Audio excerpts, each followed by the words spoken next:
afternoon. Today, we are sending in flour, medicine, nutrition supplies, and other basic items through the Israeli fence into the Palestinian side of the Karim Shalom crossing. Yesterday, we managed to get baby formula and other nutrition supplies. To give you a sense of how this complicated operation has to work, Israeli authorities are requiring us to offload supplies on the Palestinian side of Karim Shalom crossing and reload them separately once they secure our team's access from inside the Gaza Strip.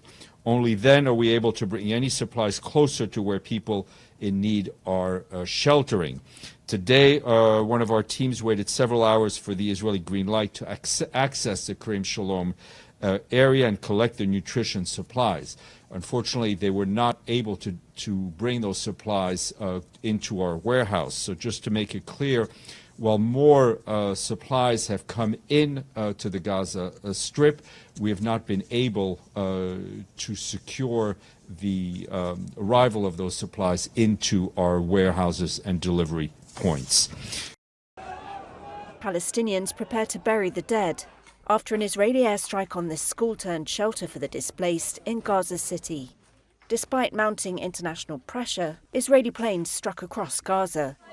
By late Tuesday morning, there were 50 dead and counting. The leaders of Britain, France and Canada warned of concrete actions against Israel if it did not stop military operations and lift aid restrictions that have brought Gaza to the brink of famine. We cannot allow the people of Gaza to starve. British Prime Minister Keir Starmer told Parliament those leaders were horrified by Israel's military escalation. His government announced that Foreign Minister David Lammy would pause trade deal negotiations with Israel and that it had summoned Israel's ambassador. Prime Minister Netanyahu, end this blockade now and let the aid in. Regrettably, Madam Deputy Speaker, despite our efforts, this Israeli government's egregious actions and rhetoric have continued.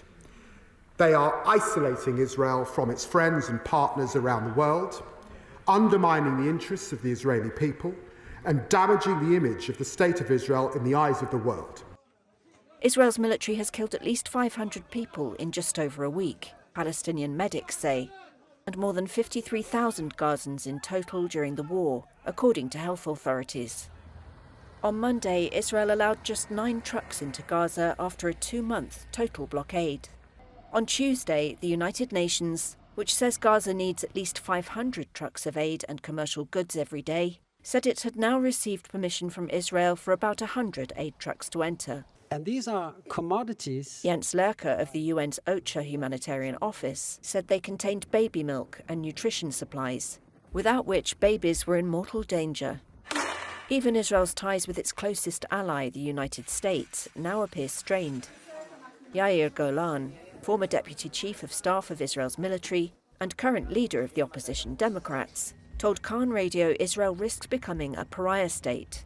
He said, quote, "A sane country does not kill babies as a hobby and does not pursue goals of population expulsion."